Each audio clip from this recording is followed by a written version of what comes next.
अगले टाइप पे आते हैं बच्चों। आज के क्लास में हम लोग बहुत सारे नए नए प्रकार के फंक्शन को समझेंगे, जानेंगे, देखेंगे, जिसमें हमारा एक और फंक्शन आ गया, रेशनल फंक्शन। रेशनल फंक्शन वही बचपन से जो आप रेशनल नंबर का डेफिनेशन पढ़ रहे थे, बिल्कुल उसी के जैसा होगा। रेशनल फंक्शन यानी ऐसा फंक्शन है ना जिसे पी बाई क्यू के फॉर्म में लिखा जा सके या लिखा हुआ हो। राइट है, पी बाई क्यू के फॉर्म में, यानी कि इसके बारे में लिख लीजिए, it is a function of form F X, it is a function of form F X is equal to G X upon H X is equal to G X upon F X, something upon something rational. याद आया बचपन से, something upon something. Rational number को defined किए थे, ऐसा number can be written as, है ना, पी अपॉन क्यू, जहां पे कि आप कसम खा करके बोलते थे कि sir Q not equal to zero. उसी प्रकार से वेयर जी एक्स जो होगा बच्चों, G X and H X is a polynomial function. Right है, एंड सबसे इंपॉर्टेंट बात, H X is not equal to zero, H X is not equal to zero. यही बातों को बताता है कि इस फंक्शन का डोमेन निकालने का ये फॉर्मूला मिल गया कि अगर इस टाइप के कोई भी फंक्शन होंगे उसमें क्या होगा एक्स की जगह पे, क्या नहीं होगा, उसको बताने का सबसे अच्छा तरीका आपके सीट का क्वेश्चन नंबर 14 है ना, इसी प्रकार का question number 21, something upon something, x की जगह सब रख दो, बस डिनोमिनेटर जीरो नहीं करना है। तो इसमें आपको कोई भी फंक्शन इस प्रकार से मान के चलिए हम दे दिए, F X is equal to X square plus 4x plus 5 divided by X square plus 3x plus 2। तो आप समझ गए कि सर इसमें x belongs to all real number होगा, बस नीचे वाले चीजों को नॉट इक्वल टू जीरो कर देंगे। This is called rational function. Rational function की अगर डोमेन की बात किया जाए तो यहां पे बच्चों हम हर रेशनल फंक्शन के डोमेन में कोई पर्टिकुलर बात नहीं बोल सकते हैं कि भाई ऑल रियल नंबर या ये या ये या ये, ओके, क्योंकि हर बार ये बदलेगा, एच पे डिपेंड करेगा। एच बदल गया, एच बदल जाएगा तो हम एक पर्टिकुलर अभी कुछ ग्राफ नहीं दें इसका, हर बार ग्राफ बदल जाएगा। सिंपल समथिंग अपॉन समथिंग के फॉर्म में हो रेशनल। तो इस टाइटल में हम लोग बच्चों कोई ग्राफ नहीं बना रहे हैं, कोई डोमेन नहीं डिसाइड कर रहे हैं, कोई रेंज नहीं डिसाइड कर रहे हैं, क्योंकि क्वेश्चन टू क्वेश्चन वेरी करेगा। राइट है, अगले पॉइंट पे चलते हैं।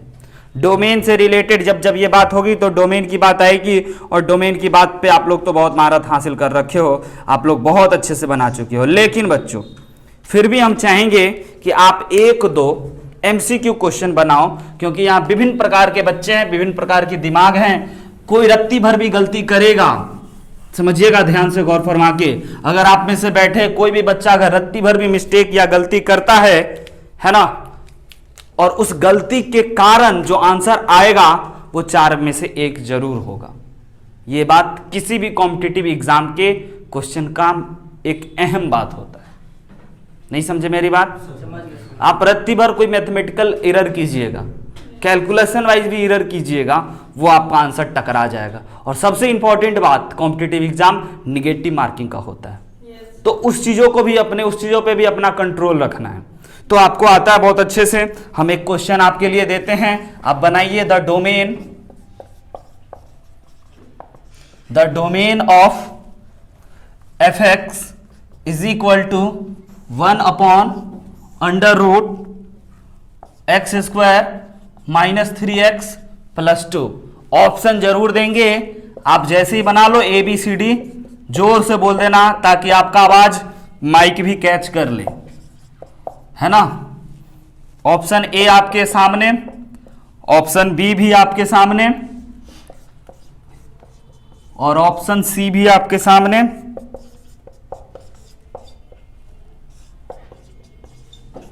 और ऑप्शन डी भी आपके सामने। आइए बनाइए, अपने आप पे कॉन्फिडेंस होना चाहिए, है ना, कि yes sir this is the correct answer. भयंकर कॉन्फिडेंस।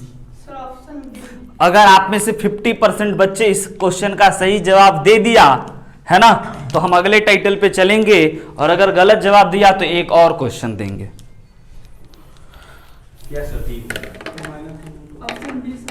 चलिए, अधिकतर बच्चों का कहना है ऑप्शन नंबर बी करेक्ट है, ऑप्शन नंबर बी करेक्ट है। आ जाओ। X square minus 3x plus 2 पक्का 0 से भरा होगा।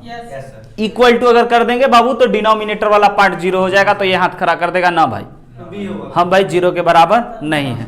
अब आप कंफर्म हो गए हैं कि sir B is very correct answer, है ना। इस इनइक्वलिटी को सॉल्व करेंगे, हर बच्चे को पता है इसका फैक्टराइजेशन x-1 और x-2, और इनइक्वलिटी सॉल्व करने का सबसे अच्छा तरीका नंबर लाइन प्लॉट कीजिए, 1 2 दिखाइए, प्लस माइनस प्लस दिखाइए, इधर माइनस इनफाइनाइट दिखाइए, इनफाइनाइट दिखाइए, x belongs to minus infinite से लेकर के 1 तक, यूनियन 2 से लेकर के इनफाइनाइट तक 1 और 2 को शामिल नहीं करना है। अगर एक बच्चा बोला सर बी और सी में हम कंफ्यूज हैं, इसका एक और तरीका, ठीक, तरीका नंबर ये कि आप यहां पे बोल रहे हो कि 1 इंक्लूड है और बोल रहे हो नहीं इंक्लूड है, इसमें आपको संदेह है, आप 1 लीजिए, डालिए क्वेश्चन में डालिए, क्या मिला आपके पास